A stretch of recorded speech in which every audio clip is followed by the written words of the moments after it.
Hello everyone, welcome back to a new episode of Esoteric Ebb. Last time we left off, we finally went to sleep.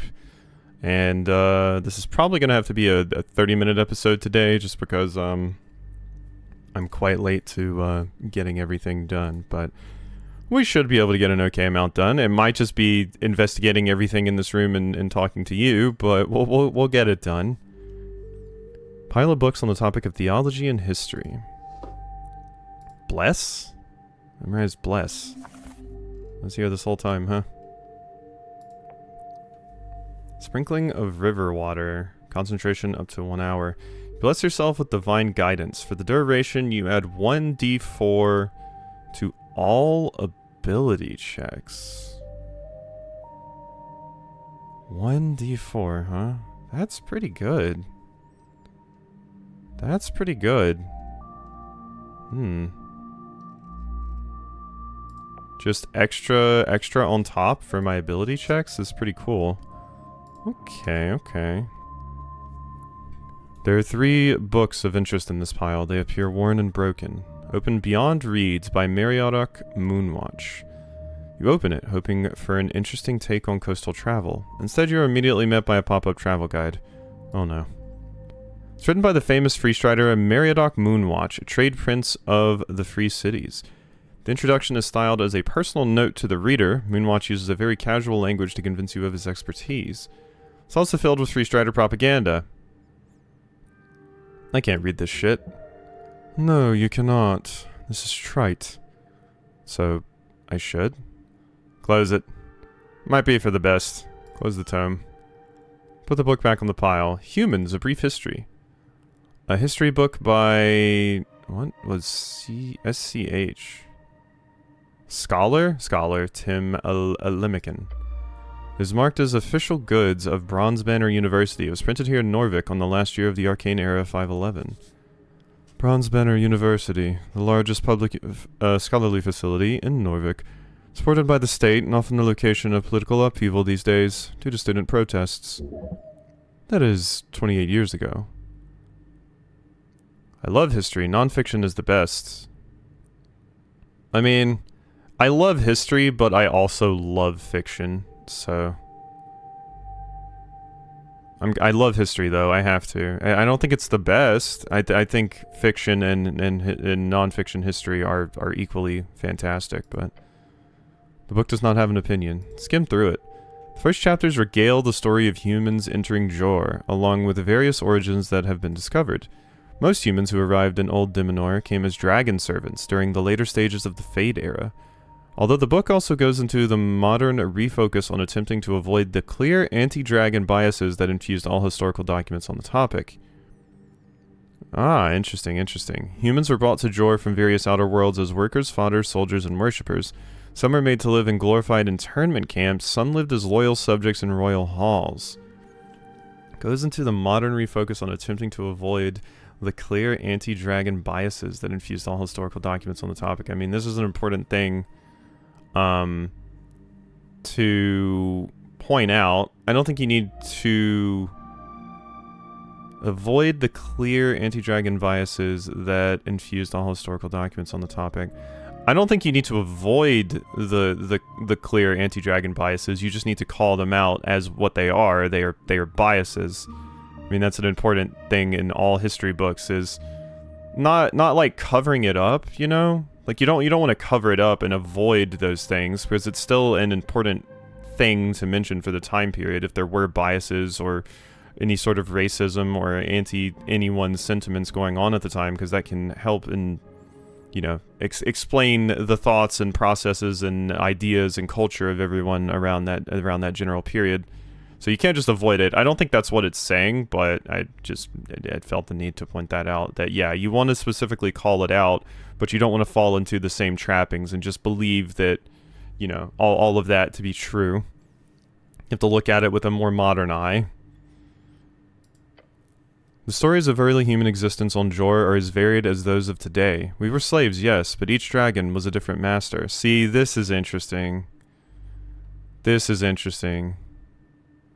Because I read a, you know, like, the Amazing Women of the Renaissance era history book. I recently finished that up, and it basically says, like, yes, unfortunately, a lot of the women we're going to be focused on were well-to-do women or religious women, because unfortunately during the time that was usually the only way they would either A, be able to write, or B, actually, you know, be able to get their opinions out there, was if they were well-to-do. You know, they had to be nobility or something like that. There were a few different examples of, like, you know, some women were painters, but they were still painters from a rich family. You weren't going to see, like, you know, a peasant woman and get an idea of their life from this book.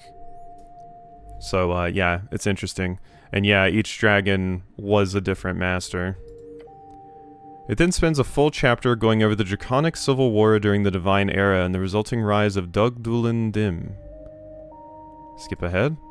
You arrive at the Coast War. Its destructive quality impacted human civilizations as much as it did the coast itself. Destructive? I automatically read that as destructive.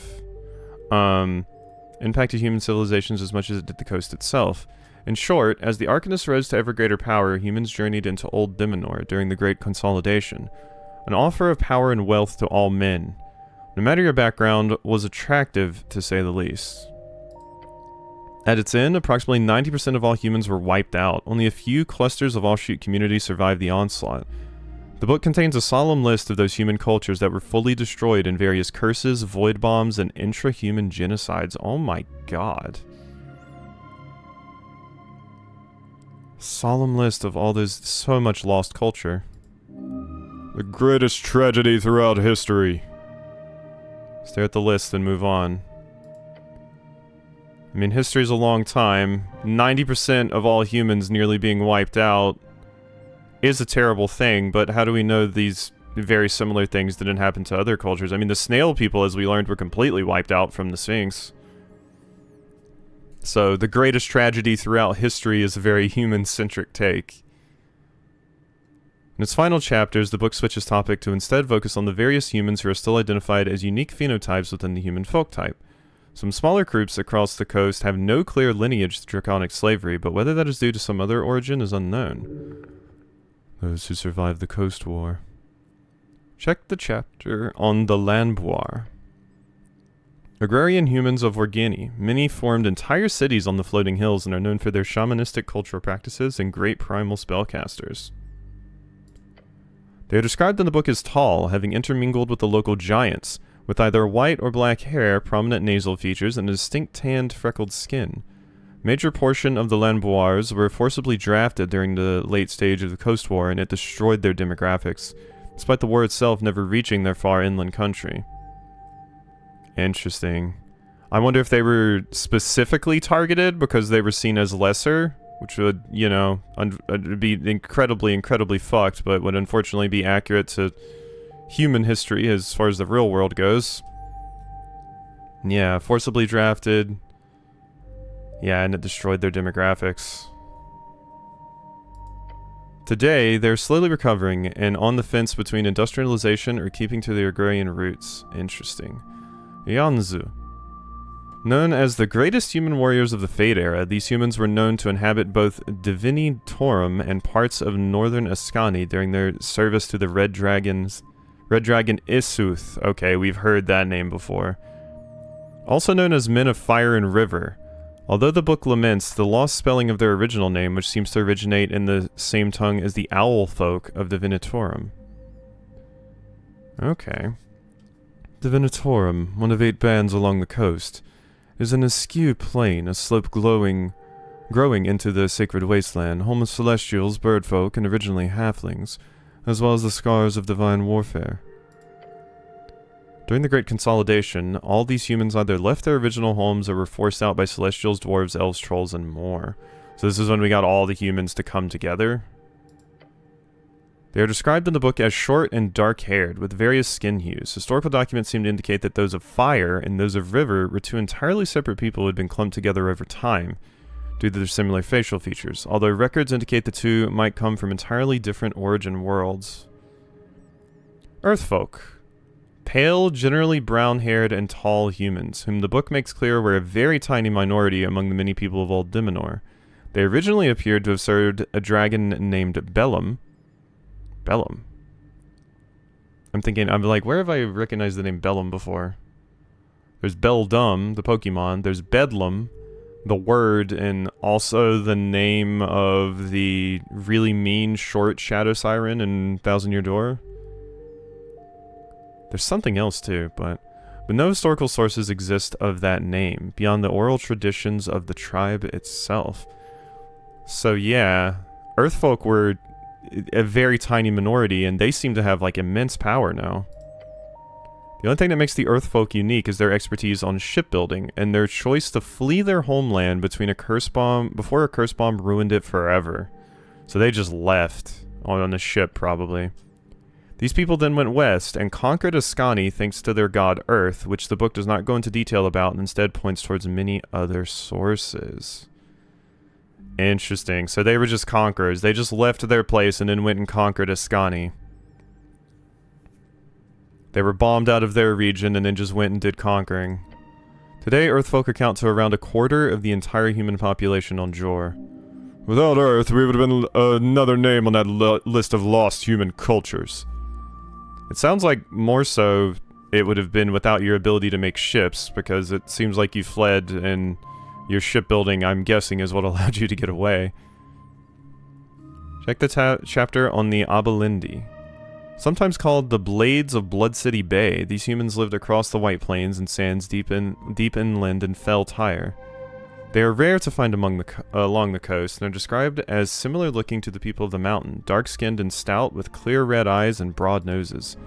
Famously, they run several of the greatest forges on the coast, having earned them a name throughout many of Fell Tyre's most dire conflicts, purely as arms dealers. Chapter explains how their expertise with guns especially brought them notoriety during the Coast War until the Powder Curse, that is. Is that why no one uses guns? That's fun. I always like when media is like, yeah, we're like still more modern, but we don't have firearms for some reason or another, or they're not effective anymore. And the idea that there was a powder curse that made it where guns are completely ineffective is super cool. Check the chapter on the Dimenorians. The pale, dark-haired, and stereotypically gaunt humans who serve the great mad drake Alganoth within the plains of Inner Dimenor. Pale, dark-haired, and stereotypically gaunt.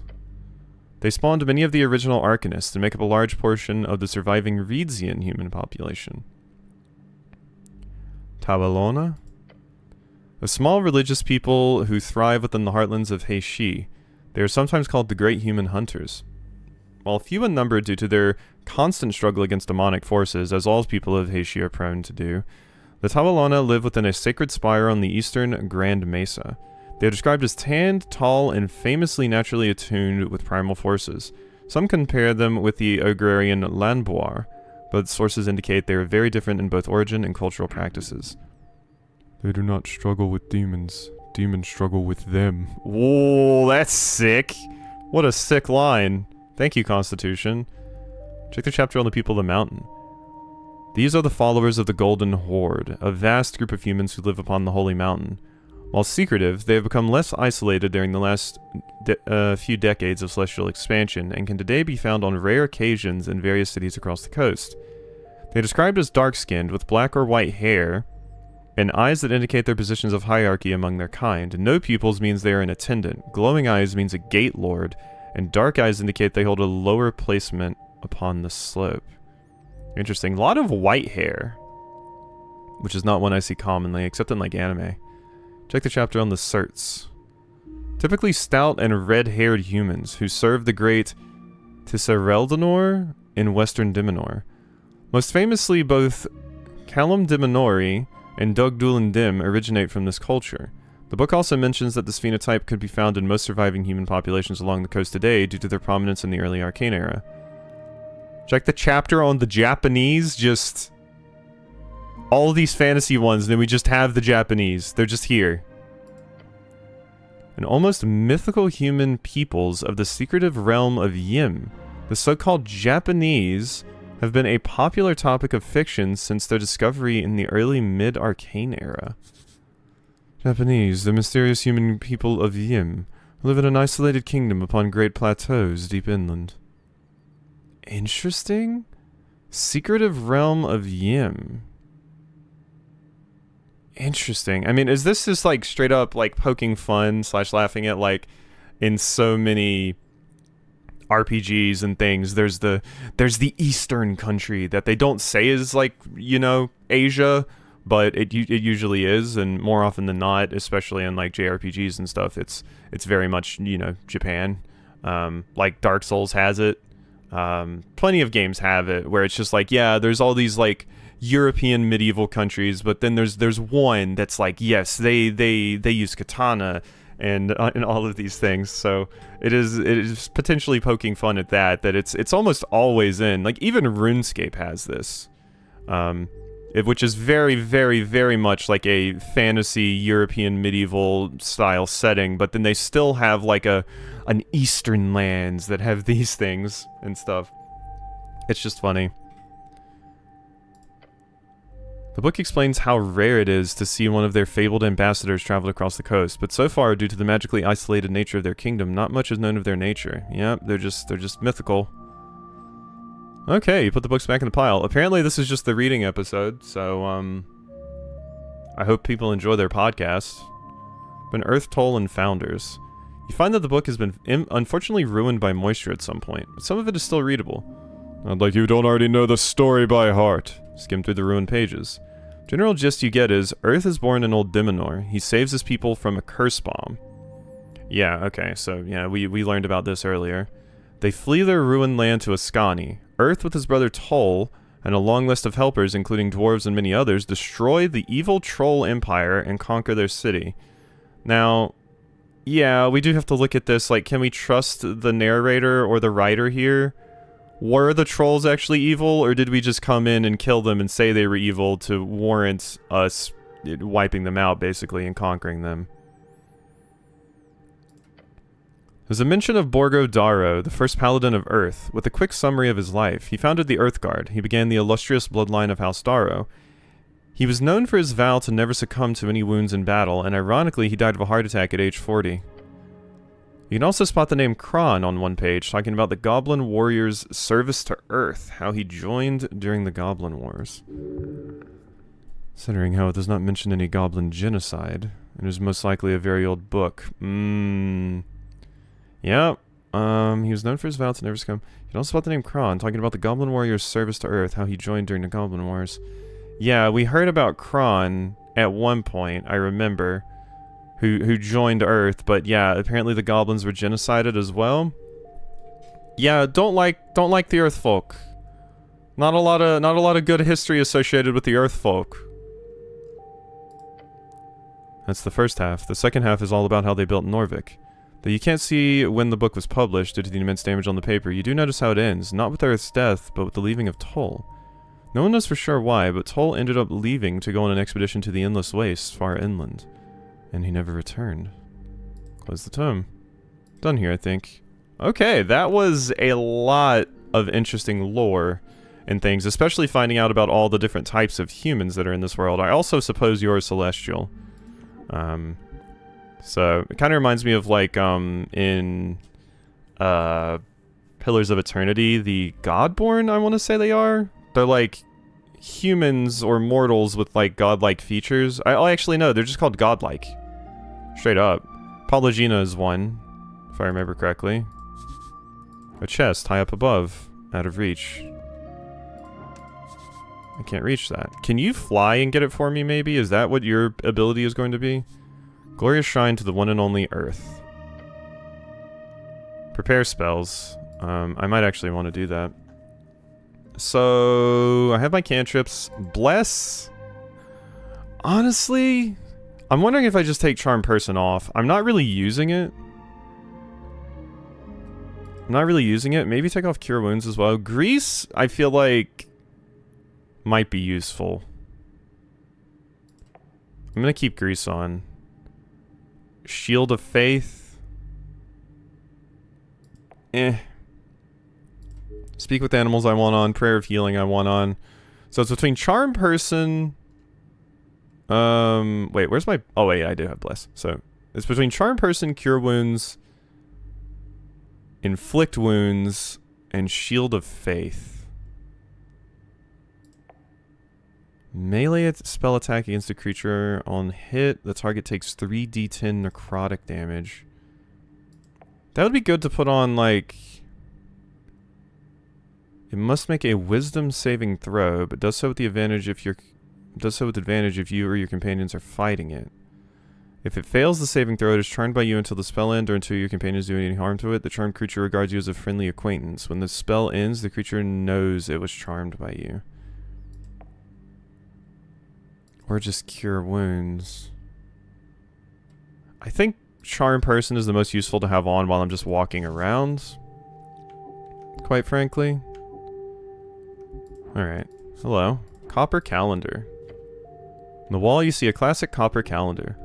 Most households in Norvik have one. Your mom had one that would glow on birthdays. Spinning ever so slowly, the outer wheel moves one full step every day. The middle wheel moves every month, and the inner moves every year.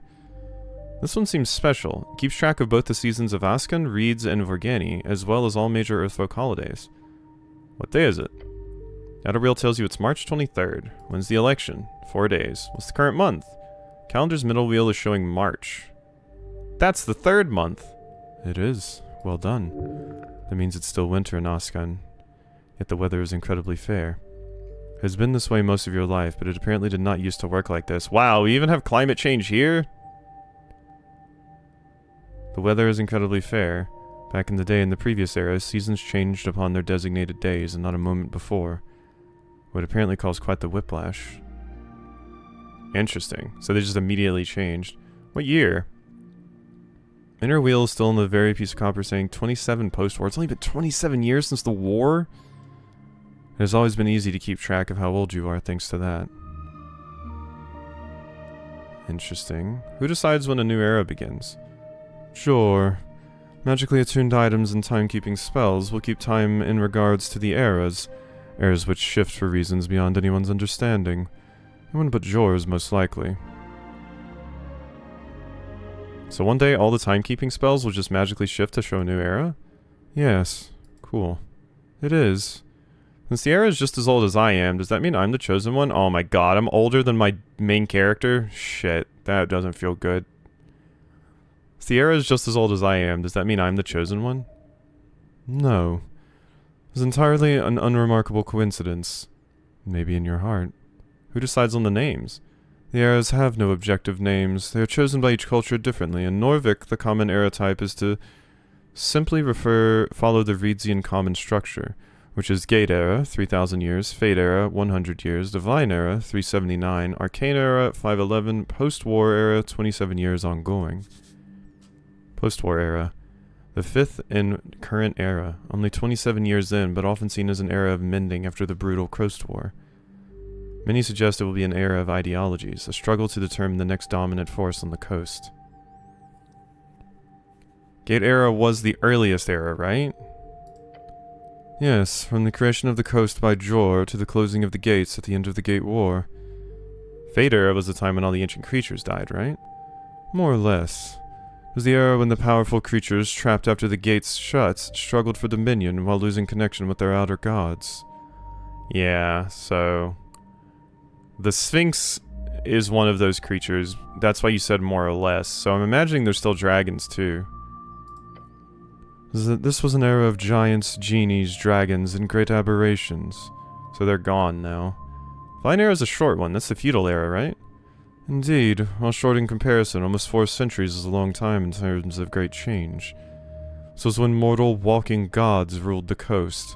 When great kingdoms rose and great empires conquered vast lands. Walking God, the term used to describe the divine avatars who rose and fell in around the Divine Era. Most major religions on the coast today are built around these figures. Their influences can be felt everywhere. Earth was the last known walking god when he faded 27 years ago. Interesting. Or as you say, feudalism and barbaric governments. Arcane was a bit longer. That's when the Arcanist rose and fell, right? It was an era marked by man's power and corruption. When God's influence waned in juxtaposition with the might of the Esoteric, and the post-war era has just begun. We'll see how long it lasts. We'll most likely not see its end. Good to know. Indeed. Look closer at the seasons marked around the wheel. You see the months and seasons marked into the copper plate. Gorgoni, Vorgini summer. Feltini, Reedsian spring. March, Vorgini autumn. And Belton, Ascani spring, Reedsian summer. Thisi, Vorgini winter. Thusi, Reedsian autumn. Cronus, Ascani summer. And Garmi, Vorgini spring. Elstre, Ascani autumn. Sumil, Ascani winter. It only mentions 3 of the bands. What about the rest? List of all 8 bands would be excessive. You saw a true season calendar once. It was in the palace long hall. Great wheels turned by use of some ancient esoteric force, and every band had its season marked clearly on the glowing plates. Glorious magic item. My birthday is on the 13th of Cronus. It is. Do I have to keep track of this? It would be ridiculous for a grown man to not know the name of the months. Don't worry, no one will ask you to remember the months. Alright, every band's seasons shift on different days. That's confusing. It is. But don't worry, you have never lost Oscan in your life. And you never will! Okay, good. Neat. Look at something else. Check out the holidays. Look at the various holidays marked into the copper plate. Gorgoni, Earth's Passing. Earth's Passing, the day your god died. Norvik used to celebrate this with fervor when you were little, as many fanatics believed he would return if they hosted a truly legendary feast. Feltini, Fast of Tuk. Fast of Tuk, in remembrance of the tribulations of the Earthfolk, back in Old Dimenor, a feast is held. Most devout would abstain from sustenance for 36 hours in preparation. March, Great Migration. The day the Earthfolk arrived on the Ascani shores for the first time, often celebrated by cleaning and preparing boats for the first breaking of the ice. Since it's no longer as cold as it used to be in March, people often head out on fishing trips to celebrate. Belton, Blood Night. A solemn holiday, usually spent visiting graves of loved ones, especially fallen soldiers. Each day of a week you're supposed to pray for a different fallen soldier. Thisi, River Run, Giant's Crown. A great mock battle is held on the fields north of Norvik, where both gladiatorial duels lead to glory and fun mud wrestling gives the folk a fun activity to attend. Thusi, Folk's Feast. A great celebration during the short Ascani summer. Many animals are slaughtered, and many treats are baked for this annual celebration. It is held on the longest day of the Ascani sun. Cronus, Toll's Dance. Toll's Dance, a holiday for lovers and young people who meet up at various fields outside the city to dance through the night.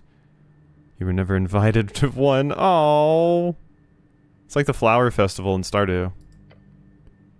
Phoenix Watch. On exactly 28 days before Ascani autumn, a phoenix passes over Norvik going inland. For an hour, the intense light turns night to day. Torna's Flame. To hold the darkness of autumn at bay, a great bonfire is placed on top of a longship and lit on fire in Norvik. It is then sailed north on River Torna, where it is relit in every major settlement in the coming weeks. Robelight Night. Before the eternal darkness and intense cold of Ascani winter begins, a group of women are selected in Norvik to perform a series of chants on the banks of River Torna. It's said that in the past these women would be allowed to walk upon the water and cross the river through their love of earth. Look at the marking that says Founding of Norvik. The calendar says 461 Arcane. The Arcane era was 511 years. Since it is currently the 27th year of post-war era, that means Norvik was founded 77 years ago. Probably not reach 100. Don't say that. Don't ever say that. Earth City will live for 1,000 years, you blue knave. Keep telling yourself that. If the Arcanist could not reach more than half a millennia, the city has no chance in all the hells. Yeah, I mean, all empires rise and fall. That you feel is guaranteed. That's all for now. Thank you, Intelligence, for putting strength in their place. Okay, it's seeming like you're mostly the only other thing to speak to in here, and we are at 30 minutes, and I don't think I would get through all of your dialogue. But let's do a little. At least behold you. Okay, we need strength. Yes. Oh wait, it took my book off? Why did it take my book off? I need that. Because yeah, we basically don't need this at all anymore. If I could sell it, I would. Okay. Yeah, I mean, I've got everything. 19. Good. Behold. Ooh. Bam. 23. The only thing I didn't get is the final one. Cold, stern, glorious, lawful, neutral. She follows orders, the type of orders that grant eternal fulfillment. There's sadness in her existence, broken wings, stuck among lesser beings. What does she seek? When an angel falls, she ceases to exist. She is transformed. This creature does not seek redemption or emancipation. She seeks purpose. Very low riz. I'm putting my stuff back on. Everything else is good, right? I really just swapped that, yeah. Okay. Sounds good to me. The porcelain specter does not turn to face you as you approach. She appears to focus on her work, a series of floating pieces of paper with her many eyes. You look scary. Poke at her? I'm gonna poke. She quickly slaps your hand away. The quiet in your mind changes its quality. It feels annoyed. I am Ettir, she states to you, yet her mouth does not move. Telepathic communication. Speaking with this ethereal creature is unnerving. I saw you last night, right? Yes. Celestial appears to focus on her work, a stack of many documents with her many eyes. There is no acknowledgement of your presence in her many eyes. She is avoiding eye contact in an effort to avoid conversation. I am busy. Busy with what? Notes. Need help with that? I do not require assistance, cleric. Muster up the courage to ask her about Earth. Ooh, I don't know about that. I can't just ask her about Earth, right? A man would dare. A true man. Besides, discussing Earth should never be off limits with anyone. Earth's death weighs heavily on his closest servants. This is the type of question that might be wildly offensive to an angel. But then again, many of them might want to talk about it, with the expected silence weighing heavily on them. Hard to say. Yet it is clear in her body language she does not wish to answer such a question. Yet the boldness might also impress her. She appears to be that type of person. What's it like being an angel? No response. Can you fly or just float? Glance at her broken wing. The wing twitches to the side. You have the impulse to touch the wing. Maybe you can mend it, make it work again. Do not. I'm not going to touch it. Celestial does not even look at you despite having so many eyes. Around her messy quarters, you live like this? Girl, you live like this? Some of her eyes actually turn to stare at you. Your room at home is much worse. Nothing wrong with a little mess. Just means she's focusing on the right stuff. If you can't get around, that's your fault. Yes, cleric. This is my base. Cool. It's cozy. She does not respond. You've offended her. Whoops. She likes bold men. Okay. Can you cast spells? She just keeps working. The Celestials have innate magical abilities. You really see out of all those eyes on the halo? All her eyes focus on you for a second. You feel it deep in your bones. Okay, she likes bold men, behold success. So I only need a 9. Do I have any constitution boosting anything? Don't think I do. I could cast Bless, but I kind of don't want to... Like, I only have a few of those for the day, and this seems like a foolhardy thing to waste it on. You know? I think I'm just gonna go for it. Good day, cleric. Her voice is cold and emotionless. Bother with frivolity. Celestials are higher beings, and you must engage them in that manner. It's correct, actually. She's not the type to do small talk. It'd be rude rather than polite. She is glorious. I did it! Lady Fair, adding proficiency. Thank you. You clench. You pause unnecessary bodily functions, and some necessary ones like breathing, and you focus on the goal. Speech. Tell me about Earth. She stops writing. Get out of here. Right now, run! She mimics a sigh. The faded man-god. earth of Norvik. That's the guy. Yes. She lifts her hand, pointing towards your chest. I serve his remnants. The Zesi Smokau. Smokau what? Her many eyes look at you. Celestial turns her head in your direction, just a bit. I uphold my honor through service to the Coin Lord. She should serve you instead. Shut up, Strength. You should quit. Dara really sucks. The angel's many eyes land upon you. They stay for a while before she returns to her documents. She is amused? Stand tall. I am unsure about many things, yet for now, I serve. For good or ill. Her stance relaxes. Ever so slightly she settles in your presence. There we go. Now she will speak with you for real. You're an ethereal yet also imposing woman. Uh-oh. What do I know about celestials like her? Celestials, a gathering term for creatures born out of and from the good plains. There are many such creatures scattered across the coast.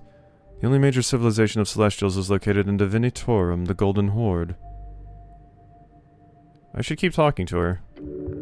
She is lonely, but her demeanor does not scream, please socialize with me. What do you know about the pale man in the morgue?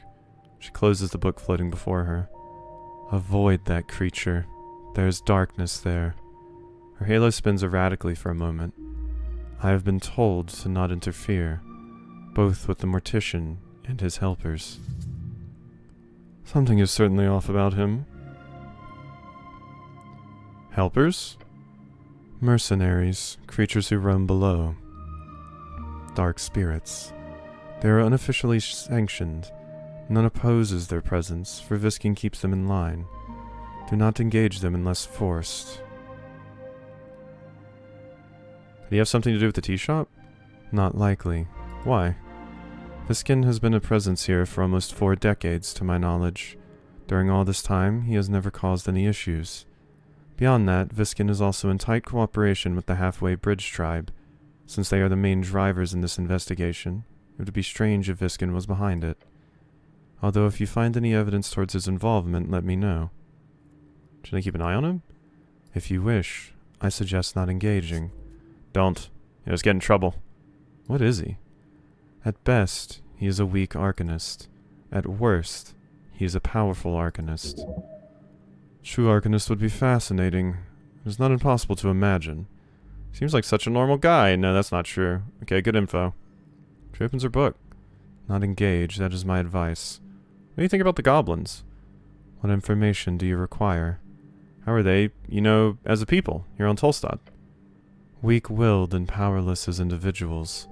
A creature that survives through reliance on the group and on greater creatures. That's not fair. They're clearly stronger than they look. Her eyes glance at you. I would describe humans the same way.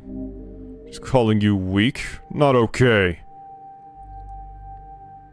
We are weak alone, strong together. Fair. We are weak alone, strong together. She nods slowly. But I do not see it as a negative. Warmth. Her soul opens. The voice softens. Humility and trust are important traits in all, for all. Agreed. Yes, her words ring true. That is what I think. What else?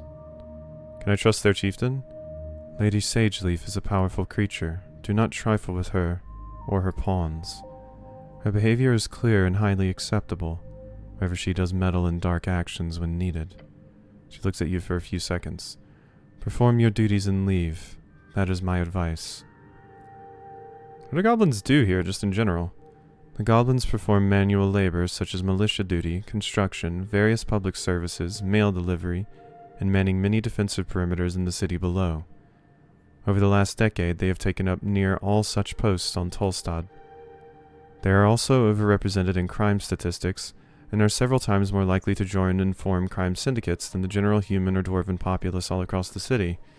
Yeah, there's usually a reason for that. Like, they don't have a lot of other options, or they're pushed there based off of, you know, the systemic issues that are built into society and just general racism. This appears to be primarily due to segregated housing areas, lack of access to higher-paying jobs, and general cultural elements. Exactly. The goblins are a troubled yet slowly integrating part of Norvik, from what I have observed. Feel awkward. It appears to be a highly politicized topic. I apologize if I have made you uncomfortable. No, I mean, this is good information, and I agree that this is an issue that people need to work on, regardless of whether it makes my character feel awkward or not. Guess what? Sometimes, you know, these conversations do make you feel awkward, but they're still important to have. Goblins are troublesome indeed. Lady Sageleaf has clearly cleaned up Tolstad, but most of the other encounters with goblins have been rather unpleasant. Perhaps the cleaning up has been the result of goblins being more welcomed in Tolstad over the past 10 years. Somewhat more welcomed. I have some other non-goblin related questions. You have very cool armor. Thank you. She appreciates your appreciation. She has practiced the formal way of answering a compliment, because in her culture one does not do such things.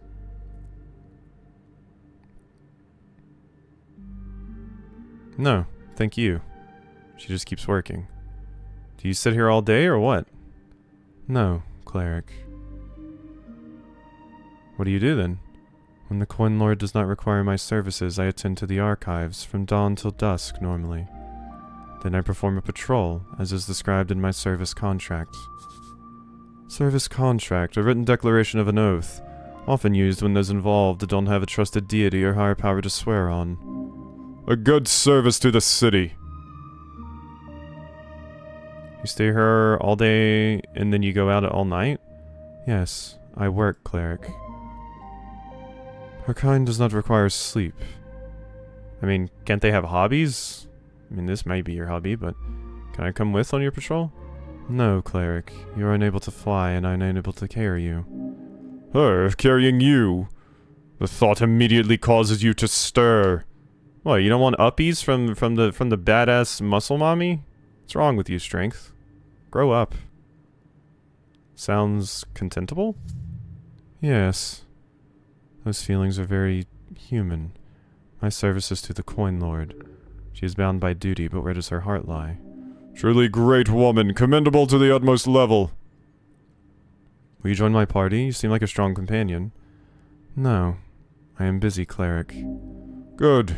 You're strong enough to carry this team. Sal actually does a lot. You should appreciate him more. The goblin? He means well, but he's just a bit of assistance, barely noticeable. Men were not meant to carry the world upon their shoulders, not alone. You are an ethereal yet also imposing woman. Imposing. Ethereal. Her telepathic voice gets dropped down several octaves. All the way down your back. Your spine. This is your chance. Prove yourself. Show the mountain can be climbed. Never mind that, actually. Physically recoil. Yeah. No. My phylogenistic agenda is, you know, failing miserably. Her many eyes stare at you for approximately 3.5 seconds. Then she says, okay. Have a good day. I mean, that's lower than the other one, but... Women, they're everywhere. Yeah. River Takey. Okay. Well, we got a few updates there.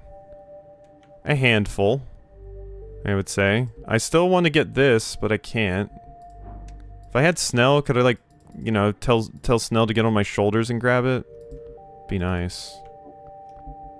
Alright. I think we need to leave. We need to end, because I said this was probably going to be a 30-minute episode, and then I ended up going for 45 minutes because this game is too addicting. But, alright. Hope you enjoyed, and I'll see you next time for some more.